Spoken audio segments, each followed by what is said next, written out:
mas tinha que ser ele. Então, quando o Criador dá um comando para a gente, tá? Então a gente tem que obedecer, tá bom? Então não adianta ficar botando a desculpa, escolhe aquele outro, né? Não. Tem pessoa que fala assim para o Criador, né? Com exceção de mim, a quem tu queres enviar, né? Com exceção de mim, quem tu queres usar aqui? Não. O Criador, ele sabe. Josué teve o momento dele de agir, no futuro vai ter na conquista da Terra Prometida, tá? Caleb também, Moisés tinha a função dele, Aharon, que já tinha morrido aqui, teve a função dele, Elazar, cada um tem a sua função. Aqui, a bola estava no pé de Pinhais, tá? E é ele que tinha que fazer a jogada. Então vamos lá. O Criador dá uma aliança de paz para ele, porque talvez ele, por ter tomado essa atitude muito extrema, tá? Que teve que matar o príncipe israelita junto com a princesa midianita, tá? Vamos dizer assim, foi uma atitude de muita guevurá, de muita força, tá? E o Criador concede a ele paz. Ou seja, tem um provérbio interessante, um provérbio chinês que diz assim: se queres a paz, prepara-te para a guerra, tá? Então é interessante esse provérbio chinês, tá? Não tem na Bíblia, na Escritura, mas em Israel se diz: se a gente vê alguma frase que faça sentido, que seja inteligente em outros povos, isso daí veio da Torá, com certeza, tá? Porque as tribos se espalharam, tá? Então, se queres a paz, prepara-te para a guerra. Não assim, eu quero a paz, vou deixar, não vou me preparar, não vou treinar, não vou ter exército, nada disso. Não. Se queres a paz, prepara-te para a guerra, tá? Então, o Criador concedeu paz ao Pinhais, que foi um homem que foi para a guerra, né? Ele pelejou em favor do nosso povo de Israel. Então vamos lá, vamos ler, o Daniel leu para nós, Números 25, do 10 até o 12, tá? Em hebraico a gente vai para a tradução. Então, Yahuá falou a Moshe dizendo: Pinhais, filho de Elazar, filho de Aharon, o sacerdote, desviou a minha ira de sobre os Bnei Israel, de sobre os filhos de Israel, pois zelou o meu zelo, pois enciumou-se no meu ciúme, no meio deles, de modo que no meu zelo, no meu ciúme, não consumi os filhos de Israel. Olha que coisa bonita, tá? Vamos abrir, a atitude de Pinhais foi muito ousada, tá? Vamos abrir em Provérbios 28:1. Vamos abrir em Provérbios 28:1. Olha que coisa interessante que diz Provérbios 28:1. Vai falar sobre o leão, tá? Ó, fogem os ímpios sem que ninguém os persiga.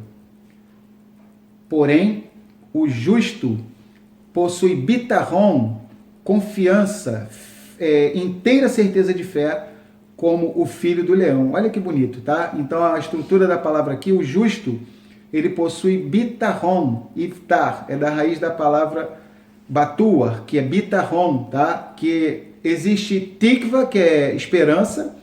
Mais do que tikva é emuná, que é fé, tá? Que é fidelidade. E mais do que essas duas palavras é bitarrom, que significa inteira certeza de fé. Quando em Hebreus aparece em inteira certeza de fé essa palavra, bitarrom. Sempre que no Tanar aparece a palavra confiado, tá? Confiança, então no hebraico é bitarrom, tá? Ou seja, fogem os ímpios sem que ninguém os persiga.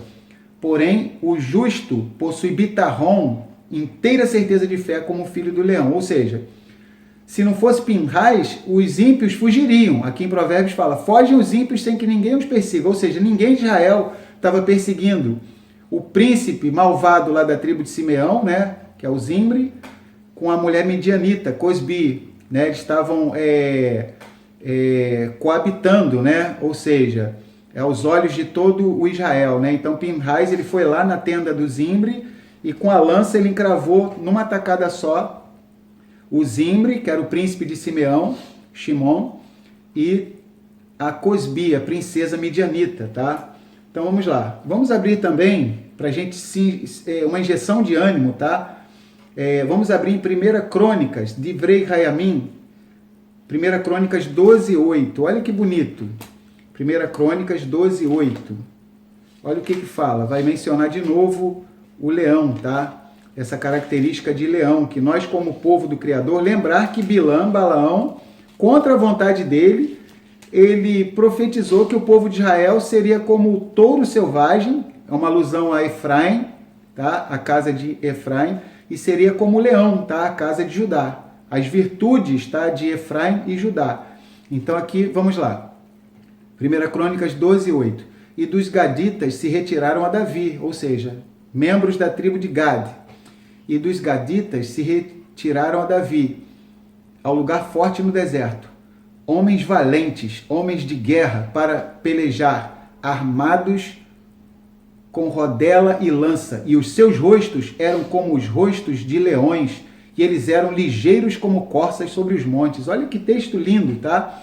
Então o Netzarim tem que ter muitas vezes o rosto como de leão e tem que ser como as corças, tem que ser ligeiro como as corças, tá? Rosto de leão para defender a vontade do Criador e ligeiro para fugir do mal, tá? E fazer o bem, tá? Então vamos lá.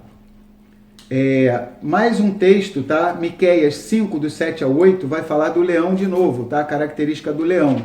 Olha que coisa interessante. Marquem esse texto na Bíblia de vocês, tá? Olha que texto lindo.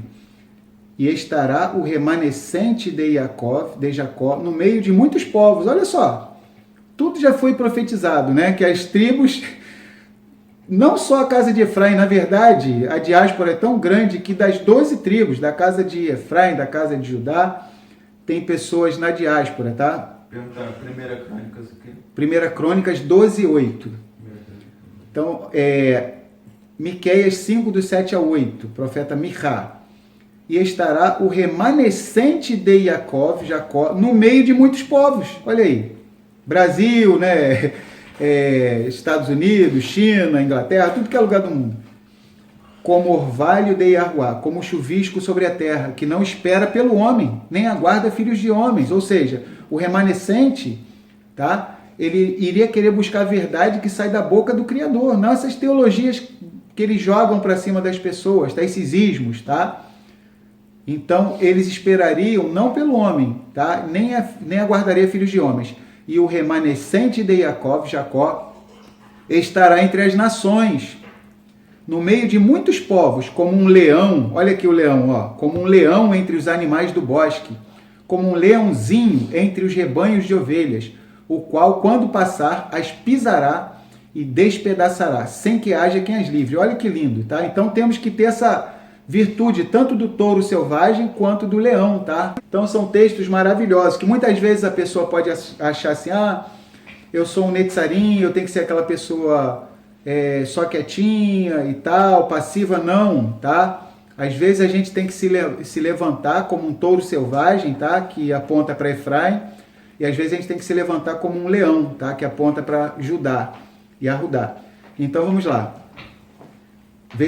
Números 25, 12 agora. Portanto, dize, eis que lhe dou a minha aliança de paz, Briti Shalom, ou seja, a própria aliança do Criador. Por quê? Pinhais, vamos dizer assim, ele passou uma guerra muito grande, deve ter se travado na mente dele, tá? Imagina os pensamentos na cabeça dele. Poxa, me acusam aqui que, embora eu seja neto de Aharon, filho de Elazar, da tribo de Levi, mas isso de acordo com a tradição, tá? Não tem na Torá.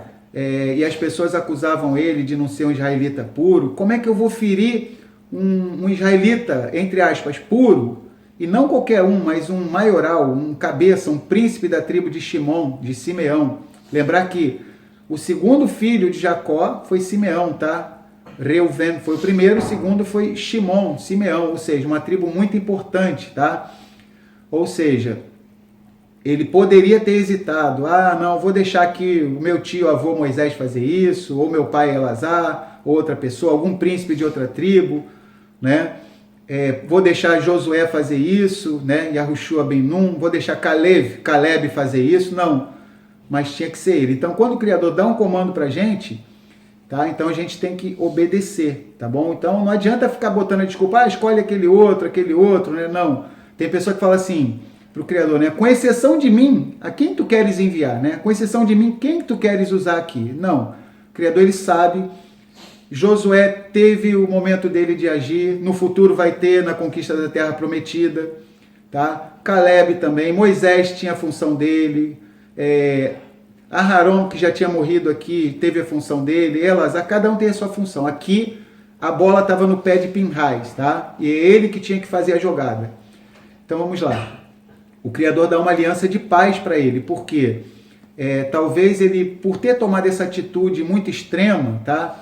Que teve que matar o príncipe israelita junto com a princesa midianita, tá? Vamos dizer assim, foi uma atitude de muita gevurá, de muita força, tá? E o Criador concede a ele paz.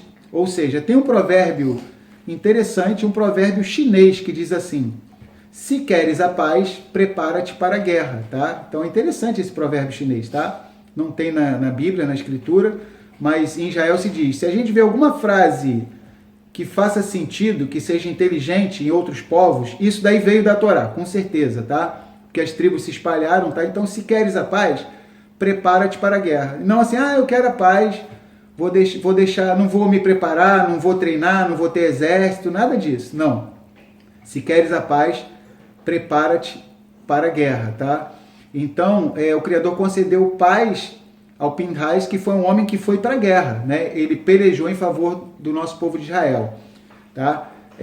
No Ocidente, principalmente no meio do cristianismo, quando se fala o nome Pinhais, né? Que eles nem conhecem o nome Pinhais, eles conhecem a tradução, né? Que é Finéias. Quando fala de Finéias, o que o pessoal lembra logo? De Hofni e Finéias, né? Hofni e Pinhais, os dois filhos malvadões lá do sacerdote Eli. Se perguntar alguém dentro do cristianismo, quem foi Finéias? Eles vão falar, era um dos dois filhos malvadões lá do sacerdote Eli, né? Só que aquele Finéias lá, que aparece em 1 Samuel, ele recebeu esse nome em homenagem ao Pinhais aqui, que a gente está estudando, tá? Que também é da tribo de Levi, tá? O Pavos está fazendo um comentário. Doutor Simeão, um dos príncipes se contaminando com mulher e Pinhais se posicionando. Fica claro isso no final dos tempos, está prefigurando realmente os 144 mil. Isso aí, muito show esse comentário, né? Quer dizer, tudo apontando para os 144 mil, né? Muito bom esse comentário do irmão Pablo. Então vamos lá, Apocalipse 14.